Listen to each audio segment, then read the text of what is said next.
Hey, so this is Eli, and I'm going to do a little demo of how our audio sampler app works to make a loop.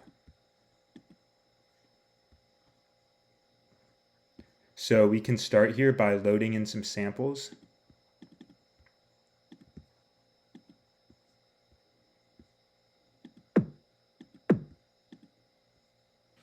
Now that we have our samples loaded in, we can open up the audio editor to change the volume and add some effects. So if we want to extend the tail of this hi-hat, we can put in the duration in seconds we want to extend it to. And now we can add some reverb. And also change the volume. And let's also edit this hi-hat. And we can also add some delay here.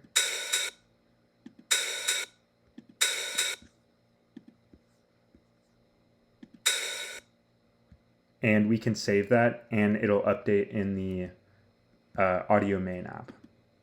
Now, if we want to create a sound using the synthesizer, we can select the synthesizer button here. And we can reduce the volume with this amplitude slider and also change the octave.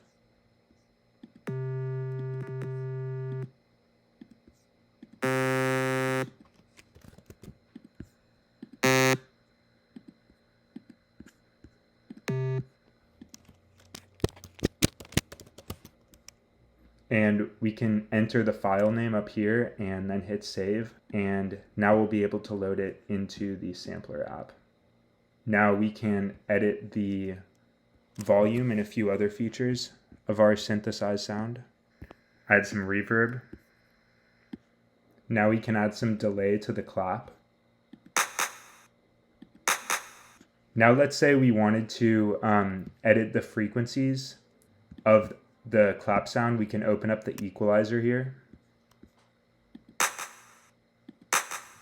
And this shows the frequency response of the clap sound. So we can reduce the lower frequencies in this sound, and we can also see how changing the quality factor, it changes the range at which the frequencies around here are affected. So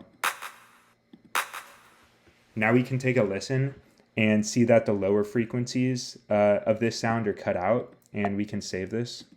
We can also reverse the sound of this hi-hat.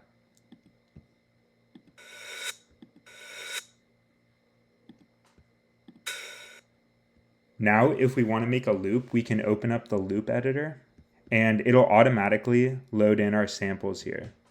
And now we can select, each one of these is a single beat. So we have quarter notes here, and we can put our kick drum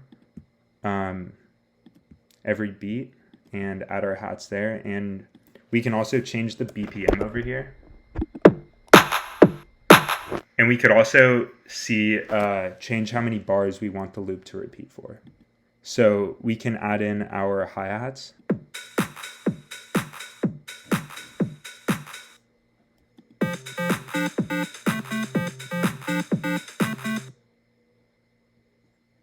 And now we can make it repeat for 4 bars. And then we can name it and save it to the current project directory. And then we could even load that as a sample. And if we wanted to view the frequency response of our loop,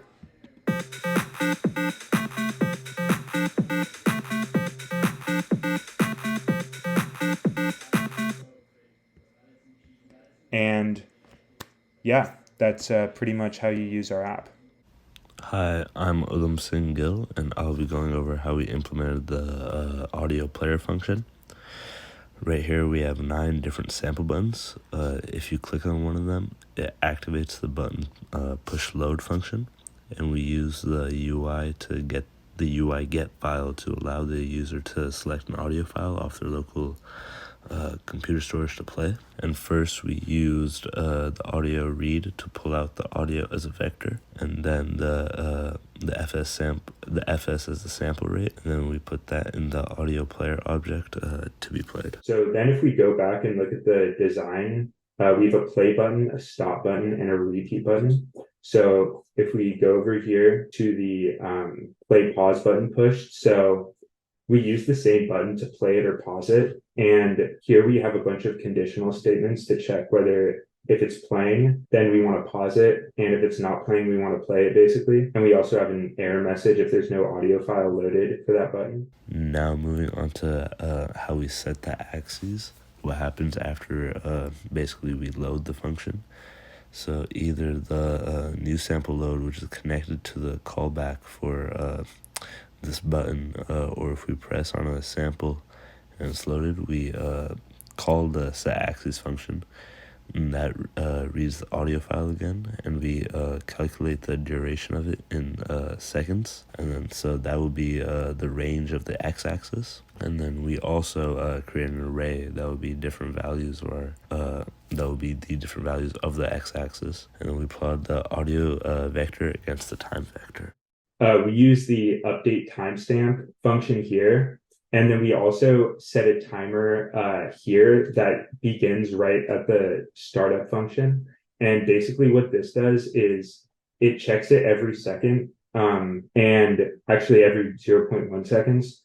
And if the audio player is playing, it'll update this timer here.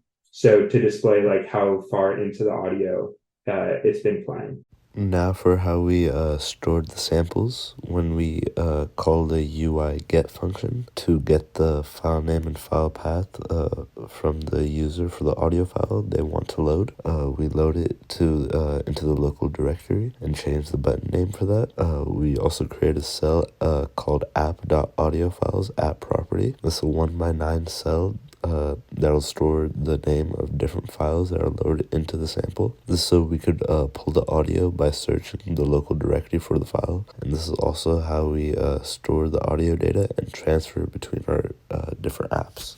So now moving on to the audio editor app. So just like before, we have the play, stop, repeat, and reverse buttons. So basically for the reverse button, after any effect is selected from the user, we have a conditional statement to check if the audio is currently playing. And if it is, then we stop it. And then we use the reset player function. And that basically checks the values of which effects are on and which are off for the current sample. So here's our loop maker.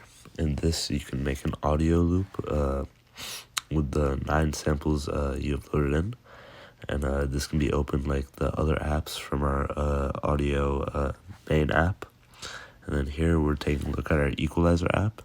So here we create a multi-band parametric EQ, and we split the frequencies up on a log scale, and they'll be evenly spaced out from 20 hertz to 20,000 hertz, which is the range in which humans can hear. And so we get the input from the different knobs, and then we have one for gain and one for quality factor for each frequency. The gain will affect how loud the audio sample is at that frequency, and the quality factor affects how wide the range of frequencies around the target frequency are affected by the equalizer. Hi, my name is Charlie Freilich. I was in charge of the volume adjustment and also the truncation save feature alongside the synthesizer function in our code. And then for our reach goals, I was in charge of the reverb effect, and I'm going to walk you through what was done for those.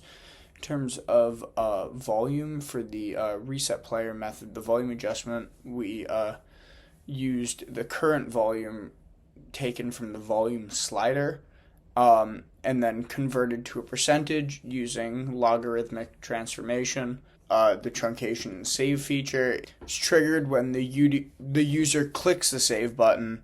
The code checks if the truncated switch is set to on to determine if the user wants to save the truncated audio. And then finally for the synthesizer function, the user provides like the frequency, duration, waveform as like input parameters basically. Depending on the selected waveform type, sine, square, sawtooth, the function generates the corresponding audio signal. Then the synthesizer function will take the like it's basically the audio signal generation process, allowing the app to make like synthesized audio based on the user defined parameters.